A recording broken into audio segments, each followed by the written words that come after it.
বাংলাদেশে নিযুক্ত পাকিস্তানের হাই কমিশনার সৈয়দ আহমেদ মারুফ ব্যাপক প্রতাপশালী একজন মানুষ। 5 আগস্টের পর থেকে একসময় বাংলাদেশে ইন্ডিয়ান হাই কমিশনার কে ছিলেন, এটা খুব গুরুত্বপূর্ণ একটা ইস্যু ছিল। বিশেষ করে যারা আওয়ামী লীগ পারপাস সার্ভ করতেন বা যারা সরকারি বিভিন্ন সুবিধাজনক জায়গায় থাকতেন অথবা মিডিয়ায় যারা সুবিধাজনক অবস্থায় থাকতেন, রাজনীতিতে থাকতেন, তাদের সাথে বাংলাদেশে নিযুক্ত ভারতের হাই কমিশনের সম্পর্ক কিরকম, ইন্ডিয়ান হাই কমিশনের সম্পর্ক কিরকম, এটা খুব বড় একটা ভেরি করতো। ওপেন সিক্রেট হয়ে গেছিল কখনো কখনো।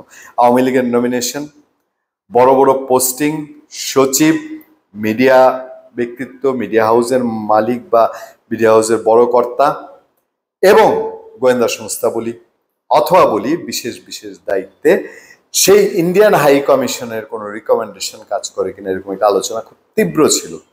5 আগস্টের পরে ওই অবস্থার স্থগিত হয়েছে এবং বাংলাদেশে ওই রকম কিছু পাকিস্তান হাই কমিশনার এই সৈয়দ আহমেদ মারুফ তিনি করেছেন এটা আমরা বলছি না, তবে তিনি শত শত মিটিং করে গেছেন, বাংলাদেশের এই প্রান্ত থেকে ওই প্রান্ত দেদারছে ছুটে বেরিয়েছেন এবং রাজনীতিবিদ, রাজনৈতিক নেতা এবং স্পেশালি এখন যারা রাজনীতি ডোমিনেট করেন তাদের এক টেবিলে খুব ঘনিষ্ঠ মুখে হাস্যোজ্জ্বলভাবে এই সৈয়দ আহমেদ মারুফকে দেখা গেছে। সেই আহমেদ মারুফ হঠাৎ করেই নিরুদ্দেশ নিরুদ্দেশ বলবো, ক্যাটাগরিক্যালি বইপত্রে বলা যায় না, তিনি মোটামুটি নিয়ম মেনে বাংলাদেশ থেকে একটা ছুটিতে গেছেন, কিন্তু অনির্দিষ্টকালের ছুটি বলা যায় এবং বলা হচ্ছে যে তার এই ছুটিটা ছুটিই কিনা রয়ে যায় আরো কিছুদিন। ভেতরে কাহিনী একটা আমরা আজ করতে পেরেছি।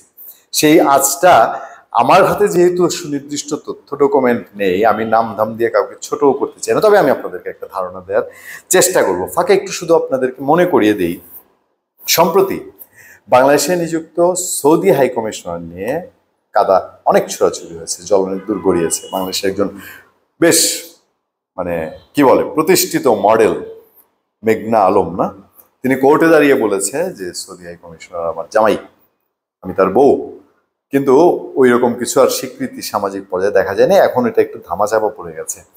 এরকম কীর্তি কারখানা শোনা যায়, বহু শোনা যায়। এটা বাংলাদেশেরও বহু রাষ্ট্রদূত দেশের বাইরে গিয়ে নাক কান কেটেছেন বাংলাদেশের এবং স্ক্যান্ডাল নিয়ে দেশে ফিরেছেন।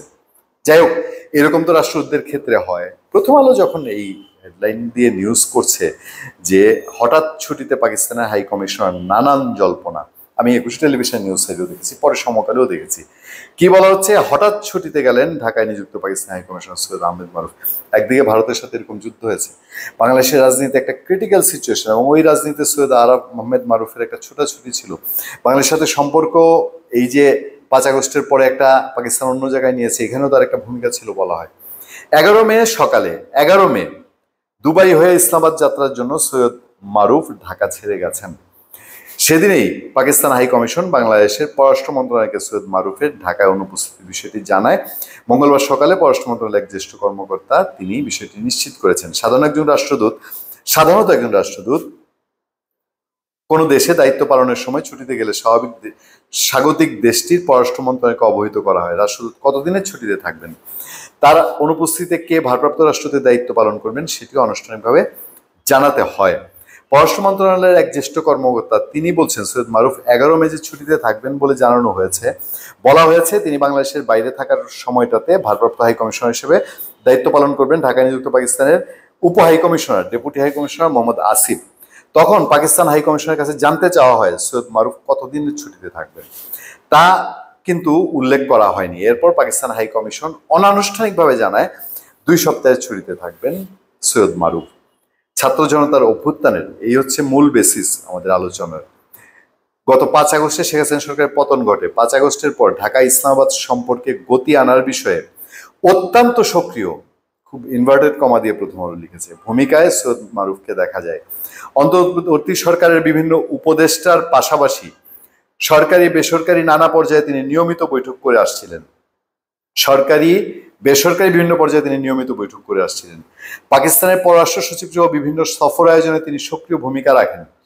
গত 9 মাসে সৈয়দ মারুফ চষে বেরিয়েছেন বাংলাদেশের বিভিন্ন জেলা। সর্বশেষ তিনি 9 মে কক্সবাজার সফর করেন। অতি সক্রিয় এই কূটনীতিকের হঠাৎ ছুটি নিয়ে যাওয়া নিয়ে রহস্য তৈরি হয়েছে, এ নিয়ে জল্পনা চলছে সোশ্যাল মিডিয়ায়। সৈয়দ মারুফ 2023 সালে ঢাকায় দায়িত্ব নিয়েছিলেন। এবার আপনারা হিসাব মিলান যে এইরকম একটা ব্যতিব্যস্ত মানুষ এতই তো করেছেন পাকিস্তান এবং ইসলামাবাদ এবং ঢাকার সম্পর্কের জন্য। তিনি আটকা ছুটিতে গেছেন এবং পত্রপত্রিকা বলছে এটা নিয়ে জল্পনা কল্পনা চলছে, কিন্তু জল্পনা কল্পনাটা কেউ ঝেড়ে কাটছে না। বিষয়টা কি? ধন্যবাদ সবাইকে, ভালো থাকবেন, সুস্থ থাকবেন। সত্য, করুণা এবং সহনশীলতার সাথে আপনার সাথে আমি আতিক রহমান পূর্ণিয়া।